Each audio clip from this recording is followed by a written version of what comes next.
Welcome to All In on Real Estate. I'm your host, Aaron Goins. When I started the reason I started this meetup is because when I was in the military, no one in my circles talked about real estate. A lot of times they talked about debt, they talk about other finances, things like that. But no one really talked about real estate. So I wanted to start a meetup where people can understand and learn and educate themselves about real estate so they can start building generational wealth for them and families. I'm very, very excited for our guest speaker today, Mr. Jerome Myers. Jerome, welcome to All In on Real Estate. How you doing, sir? Amazing, brother. Thank you for the opportunity to come hang out with you and your community, man. Got an intimate group here, so maybe we can do some stuff I don't normally do and have a real conversation. And maybe I just won't stir trouble and try to uh, upset people who are telling narratives that I don't think actually help people. Hey, whatever you want to do, man. Whatever you want to do, man. You the guest speaker, man. So I mean, if you want to, we want to go down that road. We can go down that road. I don't have a I problem with that. I just want to educate people. You know what I'm saying? That's my whole thing is Yeah, educate yeah, people yeah, and yeah, and yeah. and, and things like that. Um, Yeah, I mean, I would love to go down that road. I know you had a few questions you wanted to ask, and then I mean, I could fill the space, but I just want to serve the people who are here. I'm grateful for the opportunity to share every time I get one. So I want to yeah, make sure people absolutely. get something out of it. Absolutely. So let me ask you a couple questions, and then we're gonna open up for the attendees to ask you as well. So let me start off by this. I always ask this first question to everybody. Um, why and how does it? I already know the story, but how and why you started into real estate? Why is different than how. So why? Me and my buddy Duran were sitting on a stoop, and we were sophomore engineering students. And what happened was I realized I was paying $395. I had two roommates doing the same thing. Downstairs in Duran's apartment, the exact same thing was happening. We multiplied it out across the complex, and the guy that owned the apartment complex was making $700,000 a year, but we never saw him or talked to him. He figured out how to decouple his time from money. Now $700,000 was a lot of money to us at that time. So we're like, well, what if we just made 70? Like, what would we do, or how could we do that? But I'm the son of a soldier and a stay at home mom. So I didn't have those people with multi-million-dollar real estate portfolios coming over to the house for the cookout or the barbecue. You know, my dad's a mason, but there were no conversations around the dinner table about, hey, if you own a business and you have a manager, then you can take income off of that business without showing up to work every day. And so I did what I was supposed to do. I followed the American dream. I got good grades so I could get a good job, and then you work that job until you don't, right? And I started out as a engineer at a power company. There was a guy that I met within the first year. His name was Craig, and he was the only African American executive out of 88 at the 17,000 person company that I was working for. And I would walk up to Craig. I see him in the parking garage. I see him in the hallways from time to time because I worked at corporate headquarters. And I say, man, you make me believe that it's possible to be an executive here. I want to run a business unit, and that's what you're doing. So I think it's possible because I see you doing it. And he said, Jerome, it's not a race thing. You just got to be the best at whatever your job is. And if you continue to do that, you'll get opportunities. I said, yeah, I get that, but you're the only one. Like, you're different than everybody else. Like, this is a big deal to me. And he always downplayed it and just told me, like, be the best you can be at whatever you're doing. And so eventually I stuffed that in a bag and pretended like, hey, it didn't matter. Just do all I can do. And so that interaction happened. Fast forward, my last job in corporate America, I built a $50 million or a $20 million division for a Fortune 550. I was responsible for real estate, engineering, uh, construction, and I was employee number two, January 13th of 2015. By September of that year, we had 175 people on my team. We did 20 million in revenue, 30% in profits, and I get a phone call on December 24th, and it goes something like this. It was about 4:55.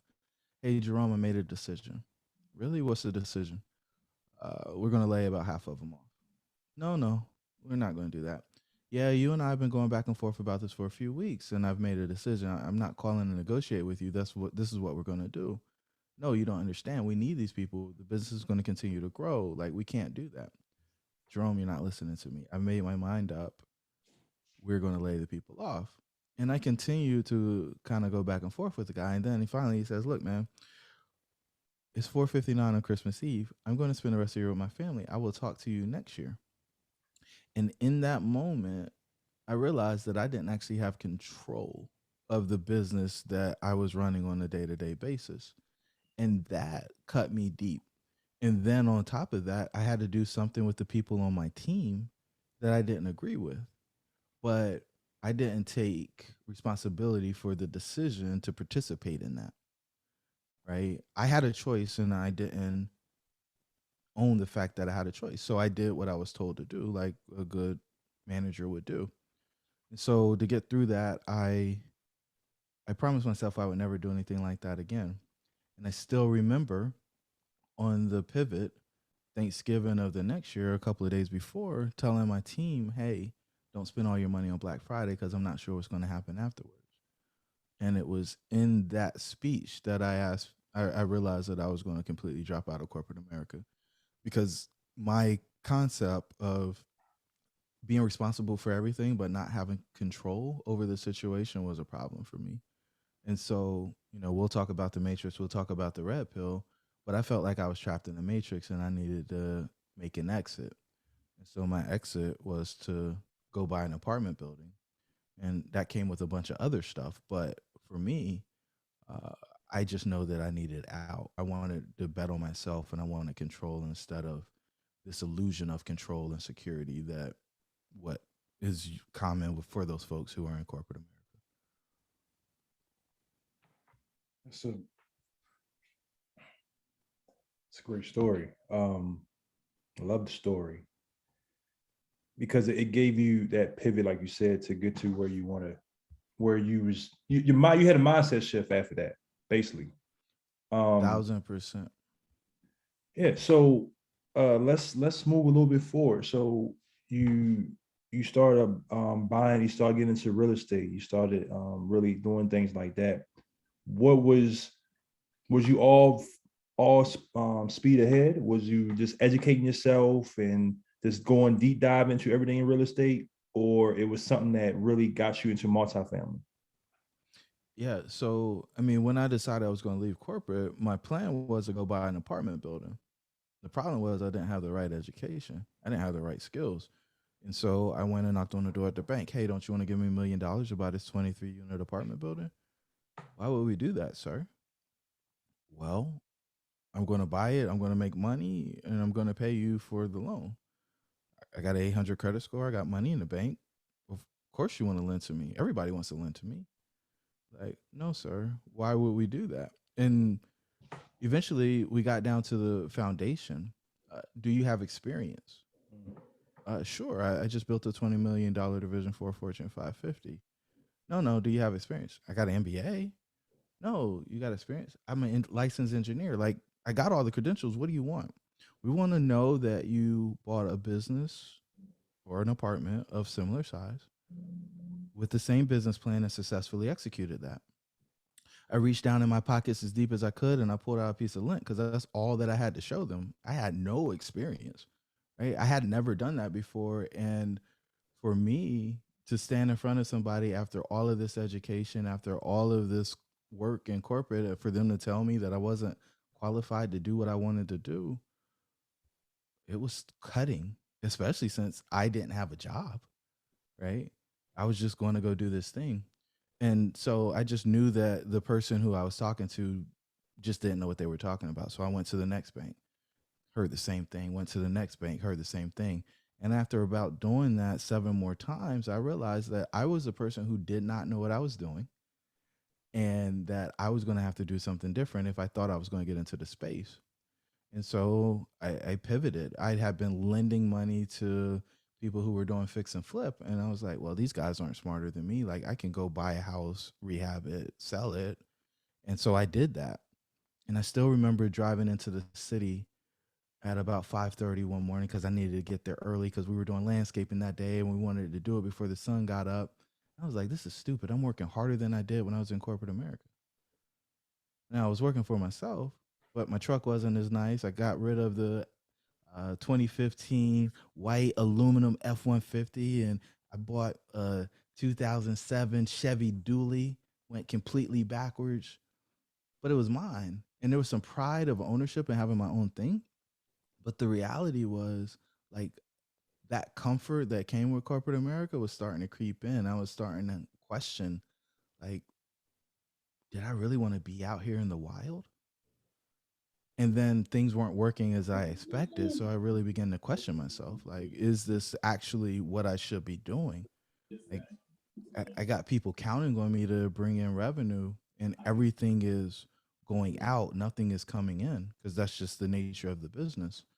And so eventually, I went through a bunch of different challenges, and I was thinking about cutting this story out, but I think it's meaningful for the folks that are sitting here. I, I'm sitting on my stoop of this 1920s build that was a $90,000 rehab project. And a guy pulls up in his white Dodge Ram. He hops out. He's like, "Hey, buddy, we're getting ready to do a rehab down the street. I want to check out your finishes." And I'm like, "Yeah, somebody wants to see what I've done. Look at me. Like I'm a successful rehabber now." And he comes in and he's like, "Oh, you tucked the wall out and you got the gooseneck sink in the island with the granite countertop, and that's not level one granite. You really upgraded this stuff here." We go upstairs. He looks at the towel in the bathroom. He's like, "Man, that's really nice work." So he's walking back down the stairs, getting ready to walk out the front door, and he stops on the threshold and he says, "Hey, do you know anything about that a building behind the Chimbo Mart?" I said, "Yeah, man, I tried to buy that 4 or 5 months ago, but the banks told me that I didn't have experience. I need to go find an experienced partner to do the deal." And he looked at me and said, "Really?" He said, "Well, I'm getting ready to make an offer on that." I was like, "You're the guy I've been looking for." Like, I didn't know anybody, and that was the thing that kind of cut me the deepest. Like when Duran and I were sitting on the stoop, and it's really cool that Duran joined this meetup tonight. But when Duran and I were sitting on the stoop, we didn't know anybody that owned apartments. And we went through our corporate career and we still didn't know anybody that owned apartments. Right. And now I meet this guy because I stayed close enough to the space to meet somebody who could potentially connect me to what I thought was my dream or my destiny. And I'm in this conversation. And he says, "What are you going to bring to the table?" And I said, "Look, man, I don't know, but don't leave me out of the deal. You are the guy I've been looking for. Like, I've been looking for him since I was a sophomore in college." He said, "Yeah, I get that, but what are you going to bring to the table?" I said, "Man, listen, I don't know, but the banks told me I needed an experienced partner, and there's no way you're making an offer on this deal if you don't have experience." And he looked at me. He was like, "Yeah, we own a few things." I said, "Okay, don't leave me out of the deal." He said, "Yeah, I get that. I understand you want to be in the deal, but what are you going to bring?" And I said, "Listen, man, just don't leave me out of the deal." And he shook his head in frustration, turned around after turning red, walked down through the grass, hopped in his truck, and drove off. I wasn't able to articulate my value to a perfect stranger who just walked through and saw a construction project that I did, but knew Mm. nothing else about me. And so this is a Wednesday, and I'm sitting here thinking I just met the guy that was going to transform my life by doing me a favor by including me in the deal. And I'm like, okay, he's going to make the offer. Tomorrow he's going to call me, tell me he got under contract, and we're going to go do this thing. Thursday came and went nothing. Friday came and went nothing. I was like, oh man, well, maybe they're just going back and forth on the contract. They'll get it done over the weekend. Monday is the day that I'm going to get this phone call that's going to change my life. Nothing. Tuesday, Wednesday, Thursday, I'm sitting there waiting, hoping maybe he'll drive by, maybe something will happen. And on Wednesday, I realized I didn't even have his phone number. I didn't even know his name. I didn't even know what property he owned down the street so I could try to catch up with him or find something out. And that for me was transformational because I realized I totally blew the opportunity.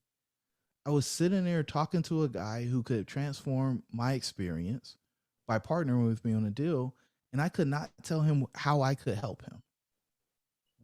I totally missed it. And then on top of that, I didn't even get his contact information. So I'm sitting there waiting for somebody to reach out to me to help me get what I want, not me trying to figure out how to add value so I can get him what he wants. And I emphasize this point, and I only tell this story because I think a lot of people who are either trying to get in or trying to go to the next level want somebody to do them a favor. But that's not how business is built. People aren't going to partner with you because you're a nice person. You've got to bring some value to the table. You've got to solve a problem or help them get closer to their goal in order to be able to make that transformation or that transition. People just aren't that generous. And I totally missed that lesson when I was in that moment. So the next weekend goes past. I still don't hear from the guy.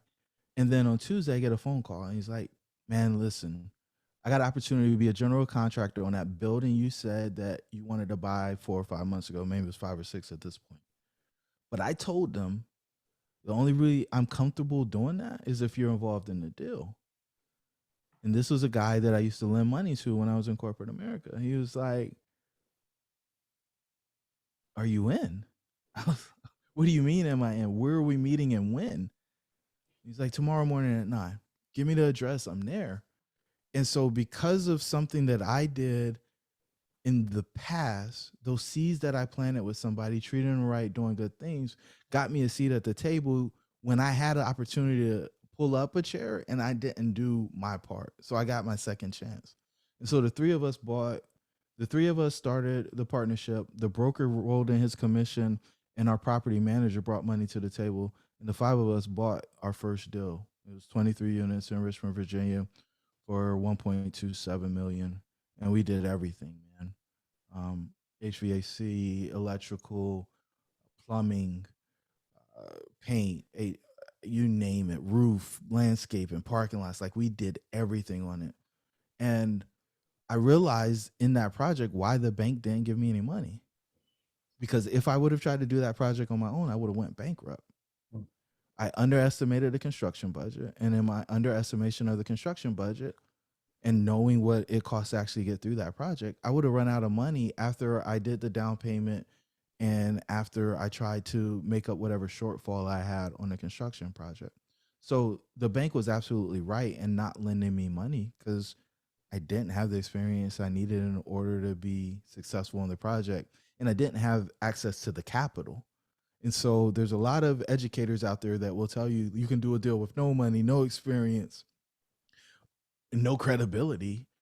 And I don't have a model for that. I don't have an example of somebody that's been successful doing that. The people who do the no money deals are really, really successful investors who have the capacity to write the check, but they just choose not to because they negotiate at a higher level than the other people they're dealing with. But most people who do no money deals, if they don't have any money, end up losing those deals because you need capital in order to be successful in the space. So I'll pause right there because I've probably been rambling for too long. But, you know, I don't want people to miss those lessons. Like, you have to be able to articulate your value to the people that you want to partner with you. Or you have to be willing to pay them for the time that they're investing with you, because that's how you make sure that you have people with a vested interest in your success.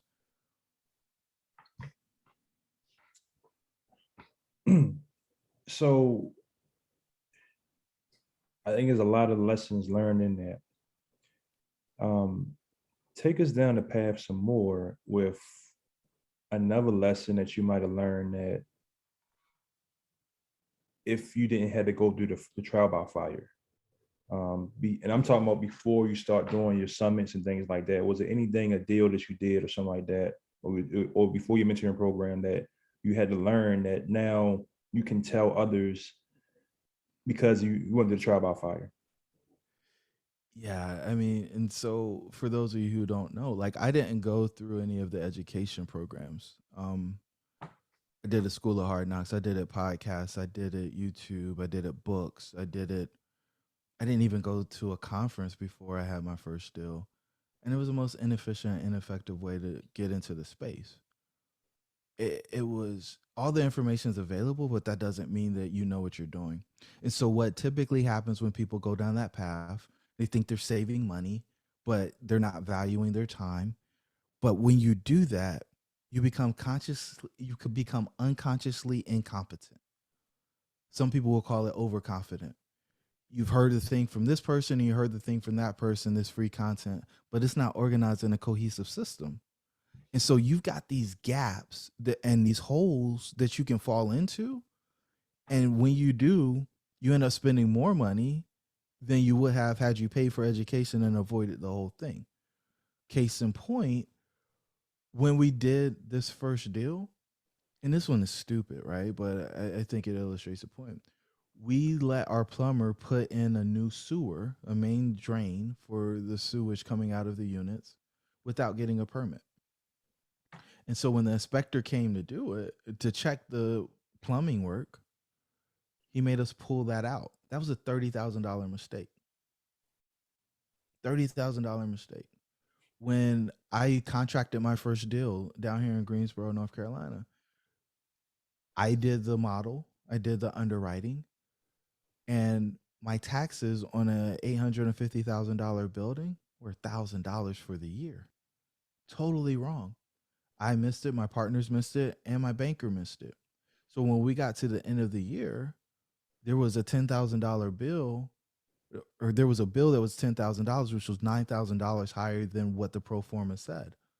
Well, for those of you who actually understand the math of running a building, that $10,000 has a multi-$100,000 impact on the valuation of the property, and there is nothing I can do to ever fix that. So our projections on what we're going to get when we exit that property are completely wrong. Now, are we charging more in rent than we expected? Yes. Are the cap rates tighter than they were when we got into the deal? Yes. But I made that mistake. And if you don't have somebody who's actually been through the process before, looking over your shoulder, like driver's ed, then you're likely to make those mistakes and more. But just that mistake alone would have paid for any mentorship or education that I would have invested in had I been smart enough to do it when I was trying to come in. And I guess the other thing I'll say, Aaron, is my business would probably be 4 to 10 times larger than what it is had I actually taken the time to get somebody to help guide me through the process. A great example of that is my man Dan Hanford. He and I started around the same time. Dan did about $600 million in transactions last year. Now he's got 3 partners and all this other stuff, but the point is, like, who you connect with on your journey to guide you will impact how quickly you get to the outcome. Education and mentorship collapses time frames. There's no question about it if you have the right people on your team, and it also helps you achieve things that you never even thought were possible. But I didn't understand that when I was coming in. I didn't pay for college. It was I was on scholarship, so I didn't get that you can make this investment and get taught things and then get a huge return on that investment. That wasn't something that I was aware of when I was coming into the space. Okay. So um, I love everything you're saying. So now, as a mentor to your mentees, how is that relationship for you? Because of everything you learn, how are you giving back to your mentees? I'm addicted to their results, right? But my game isn't trying to help people figure out how to buy an apartment building. Like I don't care about the apartment building. What I care about is them growing into the person that they need to be in order to do the things that have to happen so that they can have whatever they want. And you're like, Jerome, you said a bunch of words. I don't get it. So there's, if you go to the good book, there's scripture that talks about be, do, have, right? You got to be the person to do the things to have what you want. Mm-hmm. So a lot of people are like, oh, I want to go buy an apartment building. So I just need money because then I can go buy the thing. That's backwards. There's 4 things every investor's working to overcome: knowledge, deal flow, experience, and capital. People who try to figure those 4 things out in a bunch of different orders But if you do a deal, whenever you do a deal, it will happen in this sequence. You need the knowledge in order to evaluate the leads to find a deal. When you find a deal, you take that deal to somebody with experience. That experienced partner will help you get the capital. And we can use my story as a case study to prove this to be true. I went and found a deal on LoopNet. We bought it for a little bit less than what it was advertised. But I didn't have the experience. So when I went to get the capital, they told me no. So we went and did it a second time. Somebody else got the deal. That person had experience. And because they had experience, we were able to get access to the capital. Everybody talks about the 20 to 30 or 40% that we raise in order to get into these deals.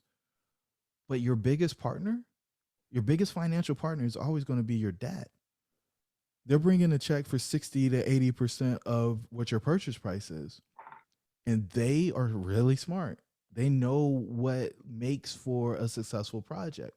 And what makes for a successful project is a deal and an experienced operator. If either one of those two things are missing, they don't fund. So for me, I really want to make sure people get that. And then I can help somebody who knows how to evaluate deals. They have the knowledge. If they can find a deal, I can help them get connected to the right people to have the experienced partner to close the deal. But this evolution, and you mentioned the red pill earlier, that people go through in order to get to the space where they're able to articulate their value because they see themselves in the right way. That's level one of the red pill is self-image, right? And so your ability to be accountable to yourself, right? Making these small promises and then keeping them so that you know that you're a person of integrity, you're a person of value, does wonders for when you start out interacting with people in the space, which is level two, which is relationships, right? And so there's three different types of relationships. There's mutually beneficial, not mutually beneficial, but can be reframed, and never going to be mutually beneficial. Never going to be mutually beneficial have to be eliminated. Not mutually beneficial, but can be reframed, that has to happen. Any relationship that isn't mutually beneficial is parasitic. There's a vampire. They're just draining you. They're taking from you. And so for people who've been successful, they're used to people coming to them. They're used to being sourced. But what they don't get is when they're playing at their highest level, they don't have that energy to spare. So they need to be in a space where they're getting continuously refilled. So in the end, we only have those mutually beneficial relationships. And a lot of people get scared because it can be lonely in the beginning because you may have to go find a new tribe. Your friends may not be interested in accumulating wealth or growing a portfolio. They may just want to watch March Madness, right? So level three is work. And so once you figure out how to interact and relate with people, you're able to take your mask off and go off and walk in your morals and values in complete truth and transparency. And that is what attracts people to you. That's what brings your tribe. But in the workplace, you're seen as a leader, and that usually expands your sphere of influence, and that usually drives up your compensation. Those three things, self-image, relationship, and work, is where all your stress comes from. And so we really spend a ton of time focusing on getting those things right early on, because if I can get you to reduce your stress to the place where you don't have to numb it. What are you saying when you say numb my stress, Jerome? The last time you said I need to take the edge off, I suspect you weren't going to pray, meditate, or do yoga. You went and did something that was self-destructive, right? And so if you don't need to numb the stress of your life, then you stop doing the self-destructive things. Those self-destructive things keep you from getting into peak performance condition or health, taking care of your health, which is level 4, right? And when you get rid of the self-destructive stuff, and then we start implementing yoga, meditation, learning different languages to exercise your mind, the reading of books, working out, all of these amazing things, you have more energy, you're sharper, that mind fog is gone, and it puts you in a space where now mind and body and soul are in this magical state where you can go off and do whatever it takes in order to go to that next level. And that next level is prosperity. And so I always want people to figure out their health before prosperity, because I think everybody knows somebody who had prosperity and they gave it all away in order to get their health back. I don't want people to go backwards. I want them to continue to ascend, right? So when you get to the prosperity level, it's not just money, it's not, but it's time, talent, and your treasures, right? And so out of that abundance, you go to level 6, which is significance. And those first 5 levels, self-image, relationship and work, health and prosperity, I call that self-actualization. People know about Maslow's hierarchy of needs, but I call that self-actualization. That's where most people stop. They think they got it. I got money. I can do what I want. It's all good. And then they start feeling empty. They want their life to matter. They want to make a difference. And that's the significance play, right? That's level 6. That's transcendence. That's how you become immortal. That's how you build a legacy. You and your work live on past your last breath. And everybody that I know that's had a long lasting legacy, it was because of their impact on other people. It's not about how much money you make. You can't take it with you. The legacy isn't how much money you will to other people. It's about them having a positive interaction or engagement because you were a part of their life. And so stuff like this for me is the legacy play. Like I could go upstairs and watch TV right now, right? I don't have to share with anybody if I don't want to at this point. Like I have more people who want to work with me from a coaching standpoint than I can serve. So like this stuff for me is really just to sow into the people who are willing not to go watch March Madness, but tune into something that will hopefully help them on their journey. That's why I'm here. That's why the mentorship stuff started. That's why the conferences started. That's why the educational program started, because little Duran and I didn't have anybody to go talk to about this. And I wanted to make sure that there was an opportunity not only for him and me, little me, but I got 2 little girls and I want them to see people who look like them doing this type of stuff. I want them to be able to see that, like, and it's, I'm not trying to be disrespectful in this statement, but it's not only 40 to 55-year-old white men who are wealthy. I want to create exposure for everybody because I know some really, really, really cool people and they don't look like what is typically presented to me as the person who's a successful investor or the picture of who is wealthy when you think about who's wealthy. Um, I'm an accredited investor. I don't have a problem saying that. But for most people, I don't look like one. And I'm okay with that. But I also feel responsible, just like Craig was responsible to me, to show other people that it's possible for them.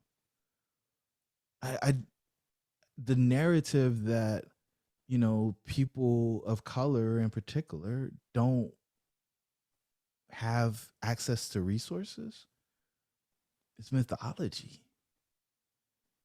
And I want to inspire people from across the world to make it very clear that there is access and it's available to anybody who's willing to make the sacrifices in order to get it.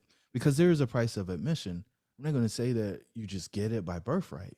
There's a price of admission. There are sacrifices that have to be made. But if you're willing to do that, then it is available to you.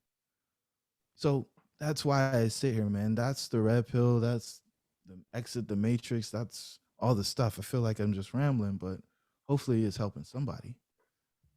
I think you're helping out a lot of people with what you're talking about. I love everything you're talking about because it is more than just making money.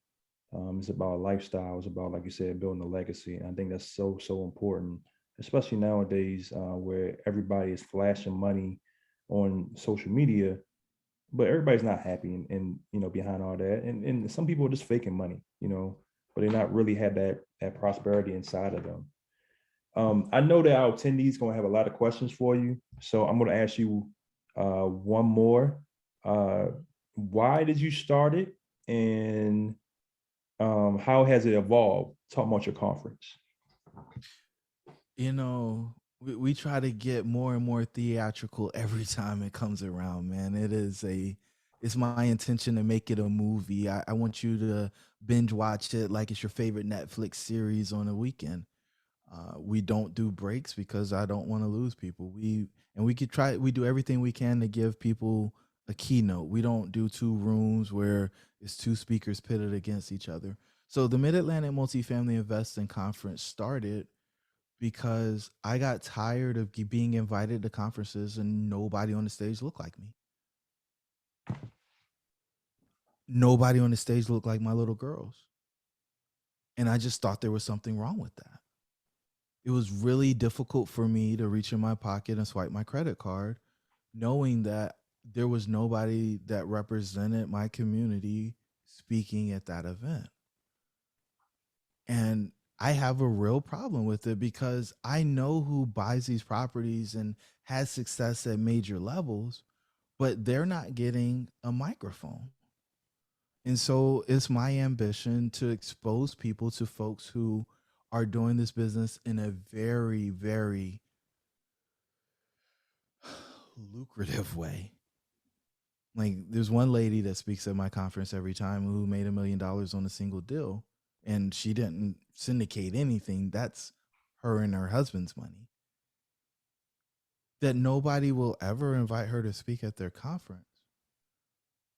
That for me is super important. So I wanted to create access to those stories because those legacies, if they aren't told, then we would continue to believe the mythology of what it actually takes to be successful in the business and who can be successful in the business.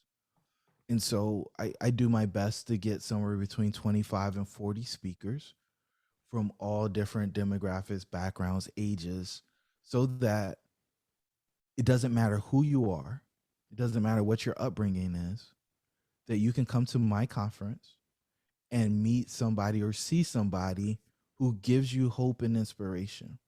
And forget the outward appearance.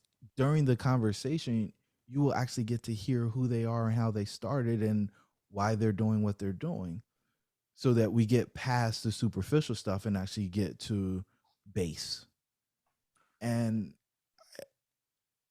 this isn't a couple of $100 so that I can sell you on my $5,000 course. I got a $5,000 course for anybody who wants it, right? I don't sell you that at the conference. My goal is to simply give you the inspiration, education, and direction that if you want to be in this business, there's no reason why you can't. You just have to be willing to pay the price of admission to get into the space. And so we've done it, I guess we've done it 3 times now. And the first time we tried to do it was this week in 2020. This is the week where the government shut down the whole economy. Like I know that on like March 20th of 2020, we were planning to have over 100 people come to Greensboro, and the mandate was made that you can't have more than 10 people gathered in a indoor space, like on the 17th or something crazy. So we postponed it. We did a virtual. Then we did a virtual again last March. And then we did it in September. And then we just did it in February. So I guess that's 4 times. And now the last weekend in July, or the last Thursday and Friday in July, I want to go live.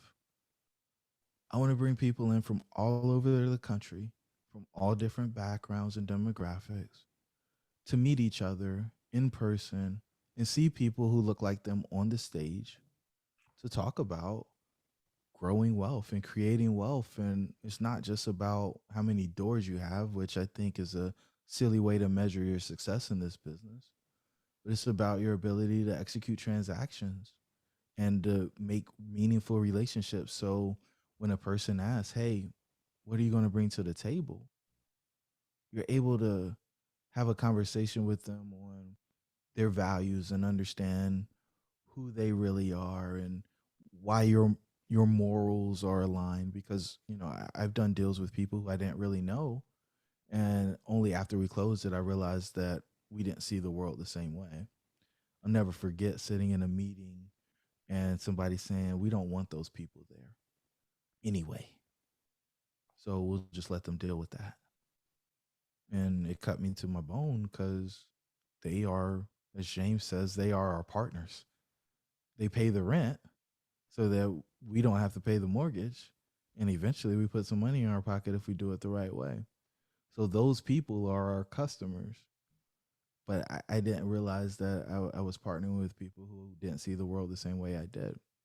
So it's super important that you actually get to know people before you decide to co-sign on a car, as I like to call it, with them. Tie your financial future together. So yeah, that's where I am, man. That's the conference, and I just hope that it helps somebody be inspired to do more and know that it's possible for them. When is the conference? What date is it? Yeah, I think it's July 24th and 25th. Give me one sec. So it's a Sunday and Monday? No, no, no. July. Hold on one second. I wasn't planning on talking about it, but 28th and 29th. July 28th and 29th, that Friday, that Thursday and Friday. Okay. Okay. Okay. All right, man. Jerome, man, you had a power keg of information, man. Thank you so much, man. And I really appreciate you, everything you have talked about so far. I'm gonna open up for the attendees. Please raise your hand and let's get these questions to Jerome.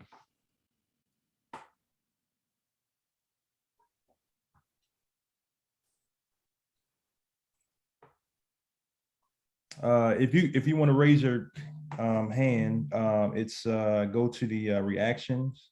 All right, go Caleb. Go to reaction. Go to reaction. Go ahead, please, sir. Go ahead, please, sir. Hi, how's everyone doing? Good, bro. Good, bro. All right, so Mr. Jerome, I had actually got your contact information from, hello? Yeah, we hear you. Oh, okay. I got your contact information from, I don't know if you know, Amy Timon. Yeah, Amy speaks at my conference. She spoke at least 2 times at conference. Yeah, she's good people, man.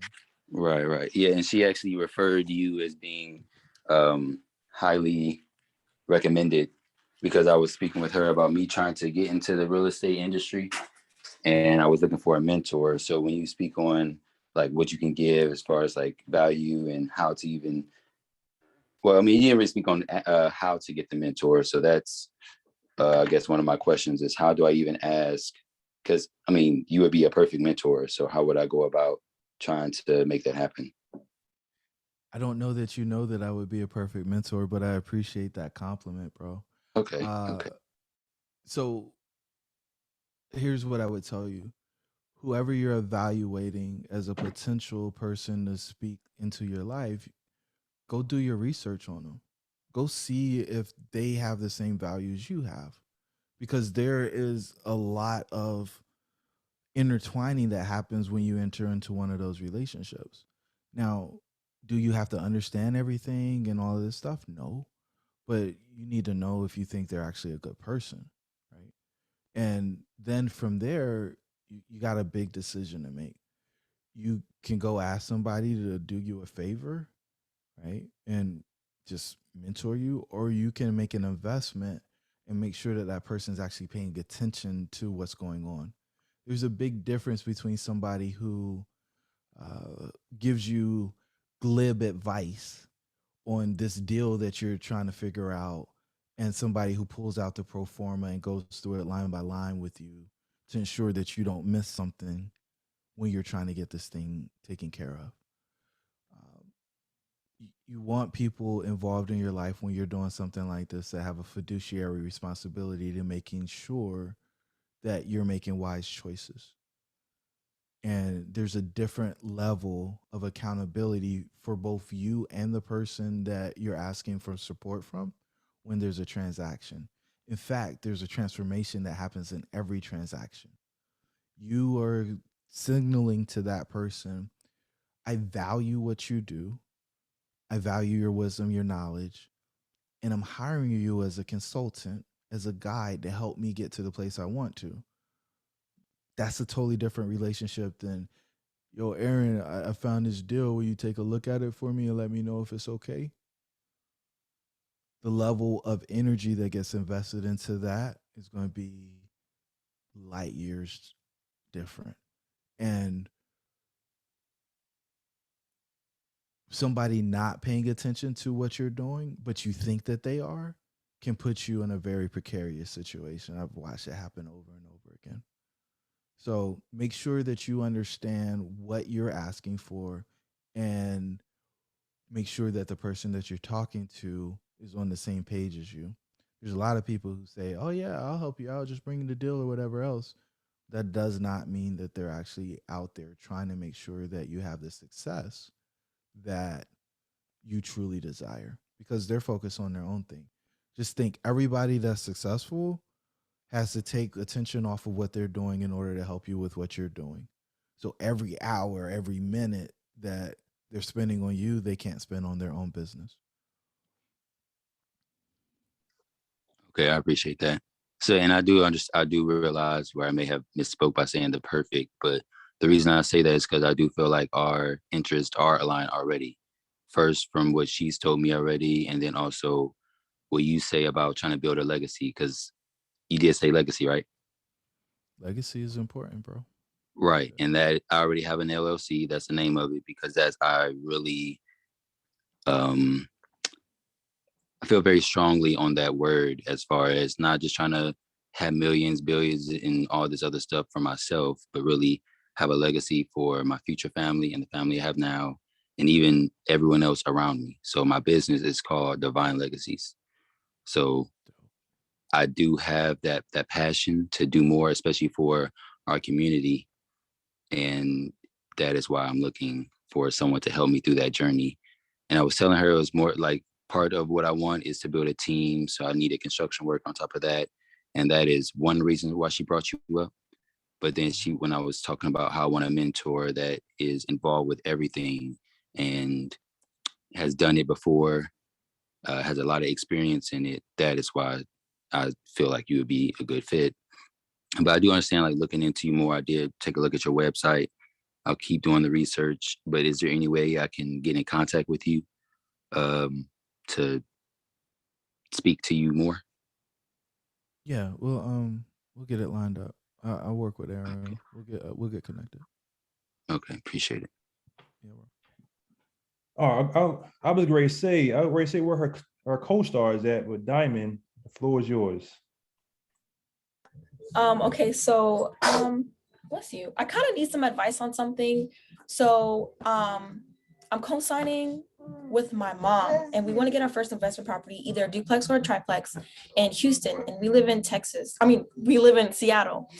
And so um she has the income, she has a credit score, and I'm a new realtor. So I just started my LLC, and we plan on doing this in 1 year from now. So I have 1 year to gain 20K. I have 1 year to fix up my LLC when it comes to everything. And I was going to use my LLC to apply for the loan and co-sign with her. But I don't know how that process works. I don't know if we should even trust getting our first investment property out of state, if I should trust a property manager. So I'm kind of like needing some help on, I guess, my first couple of steps on what I really should look into, or if there's any conventional loans that give to LLCs and anything like that. Just any advice would help. uh, there's so many layers there, Diamond. I mean, oh my gosh, where to begin? Okay, so here's the thing. The You need to be clear on what your strategy is. You're not just buying a property, right? What are you trying to grow into, and does this actually fit into that progression? That's the first thing. The second thing is, if you're buying off of MLS, you're paying too much, right? If you pay retail, your deal's not going to make money. You have to be direct to seller. You have to be direct to seller if you're going to make money in this market with rentals. As far as Seattle's a really expensive market to buy in, but you may be able to buy in suburbs and do something closer to you. And if not, then just make sure you truly understand the market. From my understanding, Houston's a pretty hot market. But if you don't have any ties there, then like what are you going to do? Does it matter that the property manager is going to take care of it? No, because the concept is you hire a manager to run the business, but you need to know what to look for in order to make sure that your business is running well. And so if you don't have that foundational understanding, the first step is to get education so that you know how to evaluate all of the stuff, deals or leads that are available to you, so you know the ones that you actually have a chance to make money on, and then you go buy that. But we try to skip that step, right? Being a realtor is very different from being an investor. So yeah, you have the education for the documents and all the stuff that goes into doing the transaction, but evaluating it from an investor's lens, it's a very different knowledge set. And so I would encourage you to make sure that you understand how to evaluate those properties to make sure that you have a chance to make money. I know so many people who are overpaying, and I say they're overpaying because I know that they can't actually cash flow the deal, but they're buying it anyway. And you know, when you start talking about the mortgages and so on, like if you leverage a property 90%, you're not going to make any cash flow because all your money's going to the mortgage, right? When we buy properties, it's our ambition to make sure that the mortgage is about 25% of the overall money that's collected. And I don't think most people get that. They go buy these properties because, you know, I can get a 3% down loan. And then I'll tell a quick story because I think it makes this really easy to get.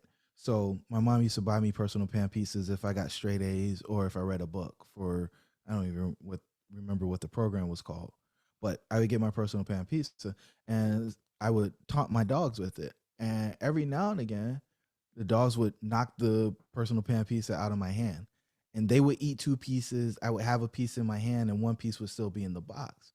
Those two pieces that the dog ate, those are your expenses on the property. The piece that I was eating, that's your profit.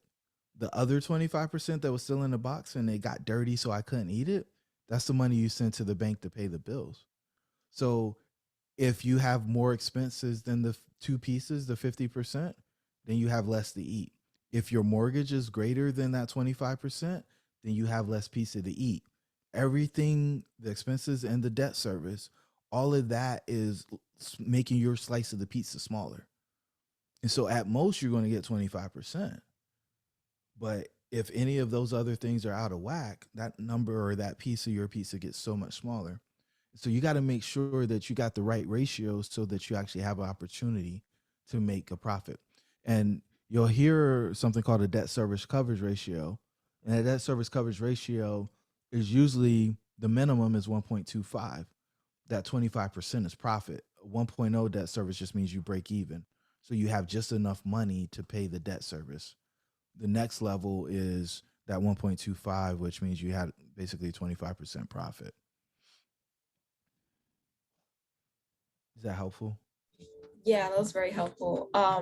What about getting a mortgage with an LLC? Yeah, so I mean, you can get the mortgage on an LLC. Your rate is going to be higher, but it's still going to you're still going to personally guarantee the loan, especially if you're doing something that's a single family residence. So anything under 4 is still considered a single family. So you're still going to personally guarantee it. Your LLC may show up on the title work, but in the bank documents, you're still going to be personally responsible for that money. Okay, that makes sense. Mm-hmm. Okay, thank you. That was all that I needed to know. I guess the other thing I would tell you is they're going to be looking for at least 2 years of tax returns. They may be asking for 3, but your personal returns, because of, I assume the way you have it set up, if it's if you are the only person that is an owner of that LLC, it'll roll up into your tax return. But they're going to want 2 to 3 years of tax returns just because when you do one of those loans for a residential property, you are the backup for the property. You're the second form of repayment. Even if I'm co-signing with 1000%. like another person, I still have to have 2 years. Everybody who's an owner, the expectation is going to be that they provide their financials. So if you're signing the loan, then yes, because Okay. you're a guarantor. Okay. But really quick, whose meetup was it that Dale was on last week? Was it Lawrence. Aaron's or Lawrence. Lawrence? So the first thing that you have to do is, make sure that you're doing business under your entity and not in your personal name. So if they're asking you for your social security number, that's where you have problem number one. The opportunity that you're looking for is that you create your business, you get the EIN number, and you talk with a specialist who's going to help you to build out your business credit so that you're transacting underneath your business versus underneath your personal name. It's going to take some time for you to get there, but Dale was on last week. You can get her contact details and she will give you instructions on how to go about building out your business credit, which works off of, Dun & Bradstreet and things of that sort. And she'll get you into the right direction so that you can start building your business in that manner.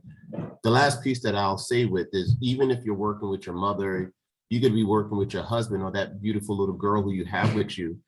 You want to make sure that you structure your LLC properly and you create an operating agreement such that, when times are good, everybody's happy, right? The problem happens when people or things go wrong inside of a business, is that when that operating agreement is going to save your relationship, especially since you're looking to go into business with your mother.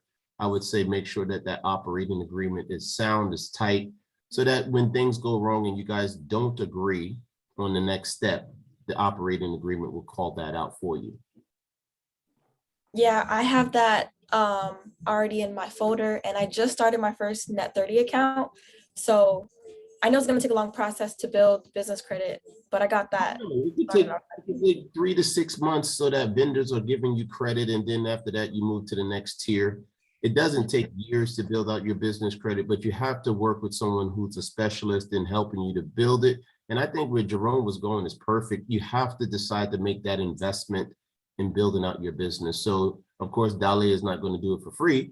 No one does it for free, but if you're looking to build your business and you're looking to make that investment, the return that you're looking on that investment should probably 5 or 10x at a minimum. So you have to have out that business plan, and then which steps you're going to take next in order to get that ROI on that investment that you're making. I'm gonna definitely contact her. Where do I find her information? I got you, Diamond. I got you. And Cinto put her LinkedIn profile in the chat as well. So and we can definitely talk some more about it, and I can get you in contact with Darlene. Okay. Rachel, you're next. Hey, Jerome, thanks for the talk. It's always inspiring to hear you speak. One thing I don't hear you talk about it a lot, but how you do so many different things for so many different people.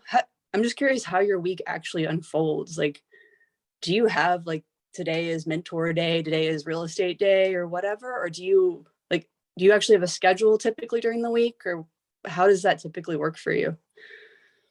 Yeah. This week I'll do a little over 20 coaching calls. I've got 5 speaking engagements, whether it's podcasts or something like this. I've got a couple of podcast recordings for my personal podcast. And then there's a few admin meetings mixed into that. And go ahead. Sorry, do you have an assistant that helps you organize when those are coming in, or how are you? Because I know you've got family too. And so I'm just curious as to how you kind of make sure you've got time for both sides of that coin. Yeah. So in general, I don't talk to anybody before 9 o'clock, and I'm done at 5 unless somebody special asks me to come hang out with them in the evening. But in general, I don't do anything after 5. Okay. And so then my schedule is set up that the people that have priority are folks who are coaching clients. And then my standing administrative meetings are on the books. So in October, November, I planned 2022. I planned the time that I was going to be off. I planned conferences. I planned, Lawrence and I just got back from St. Lucia. We were at an event that we had called Extraction. All of that was planned A lot of months fun. in advance.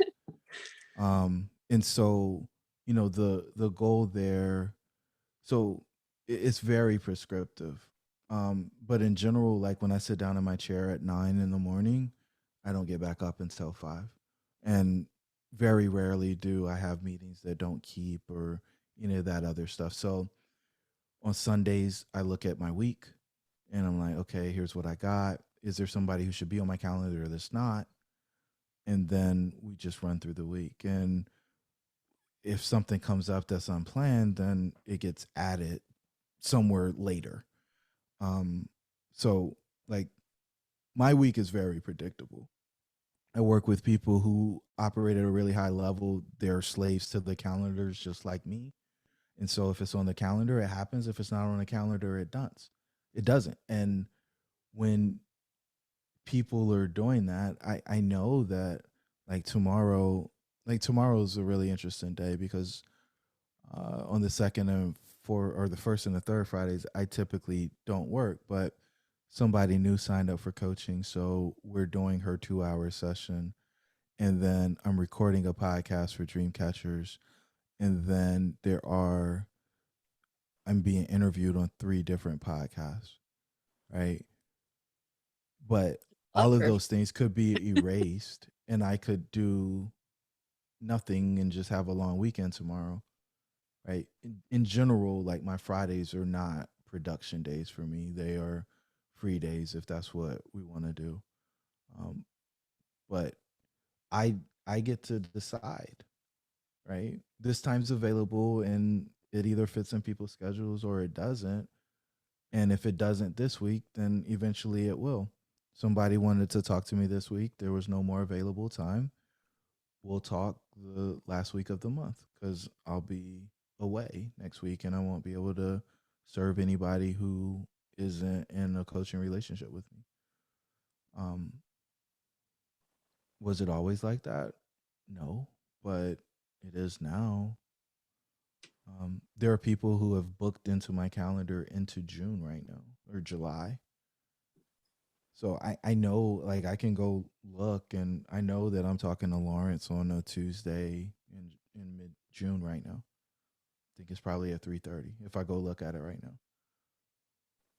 But we're planning that stuff out. I know that Lawrence has an event the first week in April in Miami that I'm really considering going to because I think it's really cool what he's doing.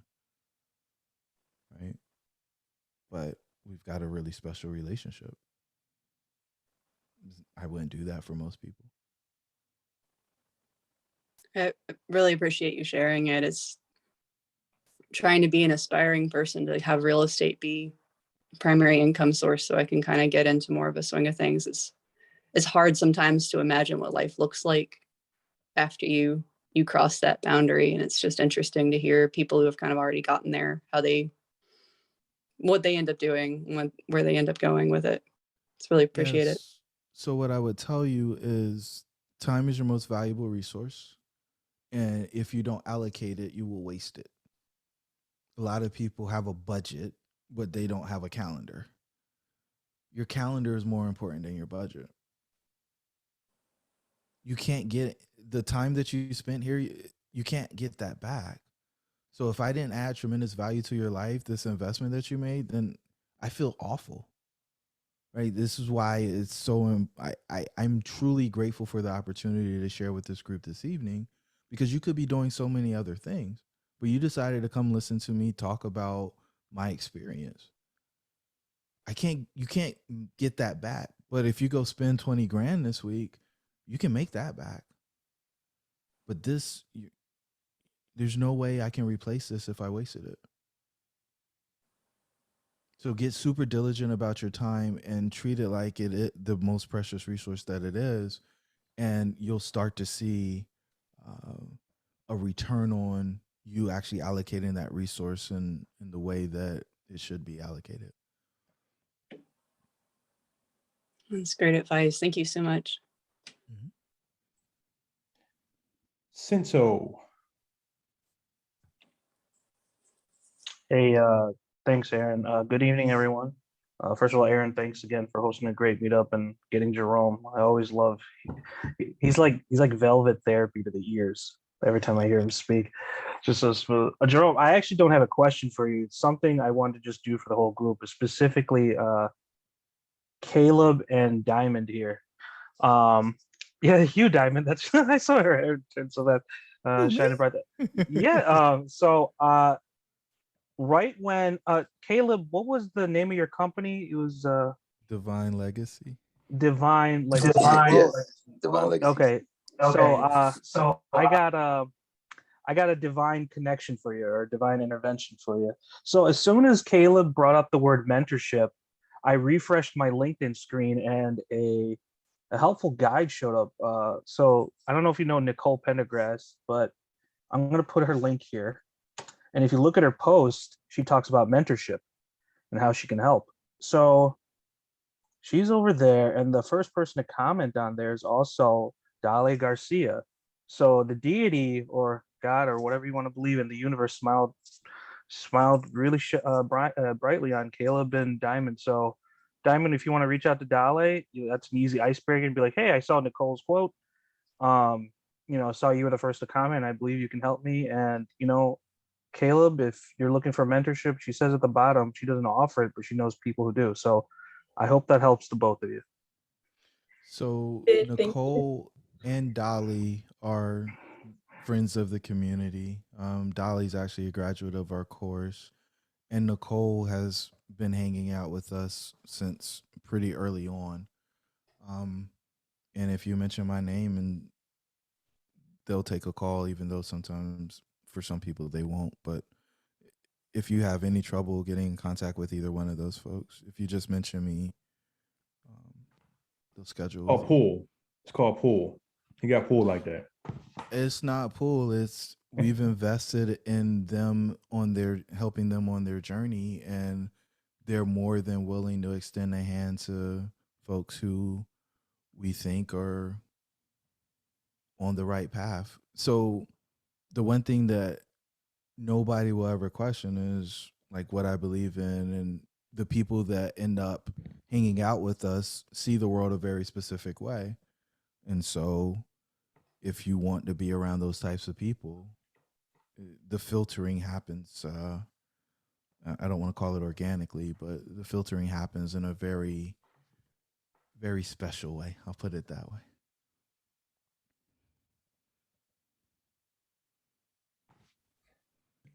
So thank you, Jerome, so much for everything. Just inspirational, just a lot of wealth and knowledge that you put out tonight, and I think it inspired some people on here. So I'm just really grateful. I need Miss James to speak. She was on here from the beginning. I saw her make some faces when I specifically when I said taking the edge off. She's got to say something before this thing's over, man.